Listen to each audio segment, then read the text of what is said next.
Isang magandang mapagpalang araw muli sa atin lahat mga boss, and welcome back to my YouTube channel. Bacron, Fishkeeper. So ayan mga boss, what's up po sa ating lahat, at mayroon akong good news sa inyo.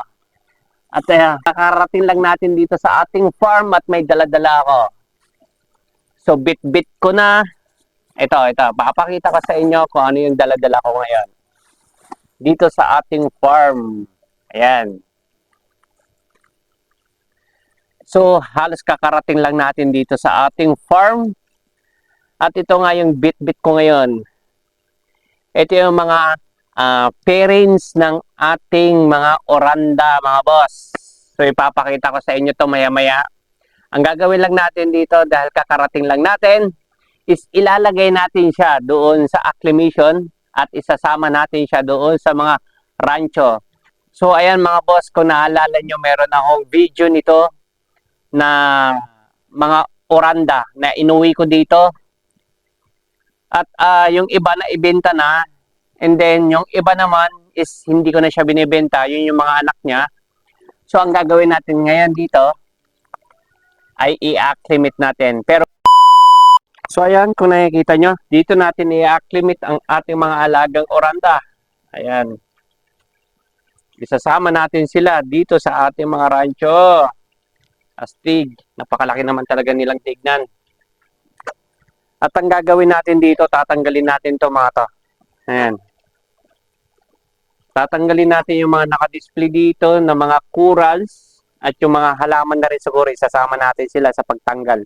Kasi for safety na lang din ng ating mga alagang isda, lalo't malalaki na sila, is para hindi magasgas yung kanilang mga kaliskis. At yung pressure din kasi ng ating oxygen ng ating filter is malakas po yan. Kaya pwede nilang maitulak yung mga alaga nating isda na malalaki at tatamat sila dito sa ating mga corals. Lalo yung mga corals natin is may mga patusok-tusok yan. Mahirap na, saka baka maipit yung mga alaga nating mga isda. Sayang naman. So ayan, i-acclimate lang natin itong mga oranda natin.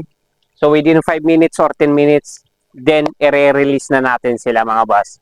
So ipapakita natin kung paano sila, ipapakita natin at ipapasilip ko sa inyo kung paano natin sila i-release mga boss.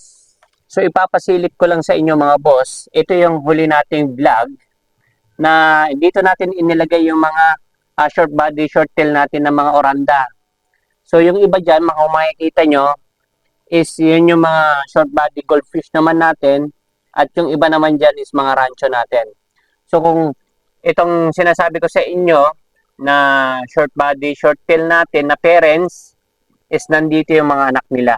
Nandito sa baba. Dito sila nakapwesto. Pagpasensyaan ninyo na ako, medyo malabo pa rin yung ating tubig natin dito sa ating ginawa, kasi hindi pa rin tayo nagtatanggal ulit.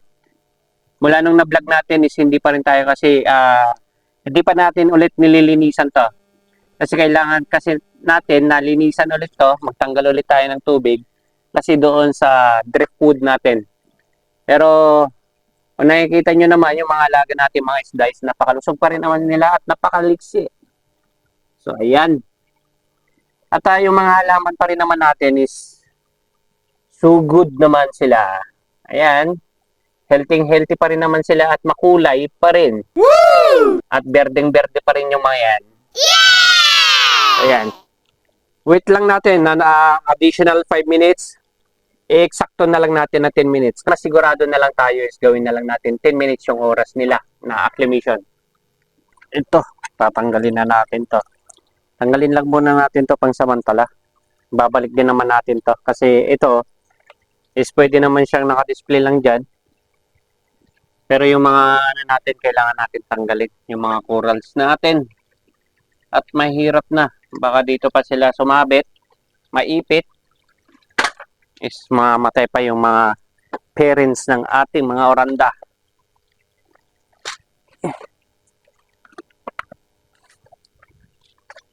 Pero tignan natin, baka mamaya pwede pa na natin magamit to para dagdag na lang din sa decoration nila.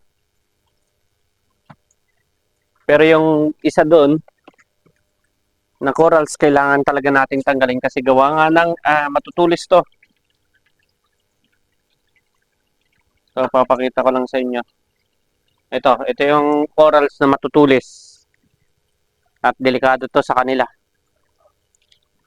Mamaya magkapulan sila or maitulak ng pressure natin, air pump natin, tusok. Para silang na barbecue pag nagkataon. Kaya bago tayo magsisi sa bandang huli, tanggalin na natin. Alright. Yes!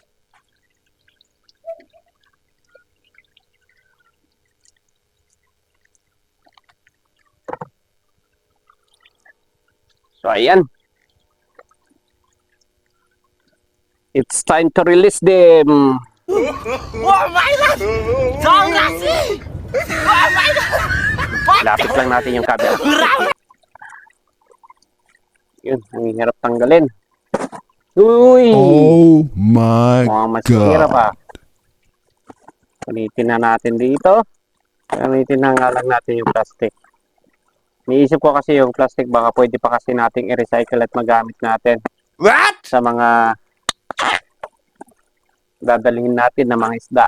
Kaso mukhang hindi na. Ayan. Dito natin iharap para makita naman sa camera natin. Wala tayong cameraman sa ngayon. Ayan. Sana makuha. Ayan. Kamayin. Subukan natin kamayin.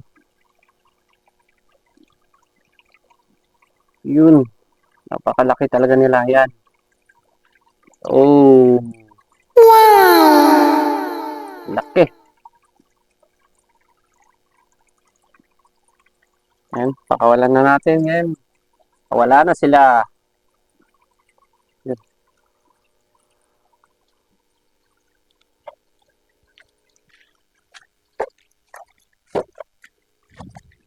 At ngayon, ang gagawin naman natin is ipapakita ko sa inyo ng malapitan yung mga alaga nating isda versus sa ating rancho. At makikita ninyo kung gaano sila kalalaki. So, ayan mga boss, kung nakikita nyo yung ating mga oranda, ayan na po sila. Yan, imagine niyo na lang po yung laki niyan kumpara dun sa mga rancho natin. So, yung mga rancho natin, ganyan kalalaki. Tapos, yung mga parents ng mga short body short tail natin na oranda, ayan, napakalaki. Ayan, astig na astig.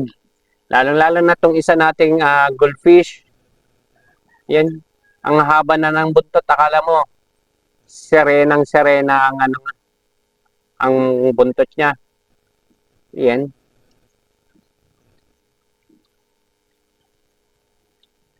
Ganda talaga. Wow! Yeah! Ayan. At dito na sila titira. At hindi na natin nilagay yung mga corals para sa safety ng kanilang buhay. Yes! At hindi sila mamatay. Tinanggal na lang natin at hindi na natin binalik. Ayan. So ayan mga boss, hanggang dito na lang muli ang ating vlog sa ngayon. At ako yung humihingi ng tulong sa inyo na sana mapadami natin ang bilang ng aking subscribers. Sa mga baguhan po dyan, pakiclick na lang din po ang subscribers at pati na rin po ang notification bell para updated po kayo sa ating mga susunod na vlog mga boss. At ako yung muling nagpapasalamat sa inyo sa walang sawa nyong pagsuporta sa aking YouTube channel at sa panunood po nyo mga boss. Kaya hanggang sa muli, ako yung magsasabi ng paalam! Happy fish out!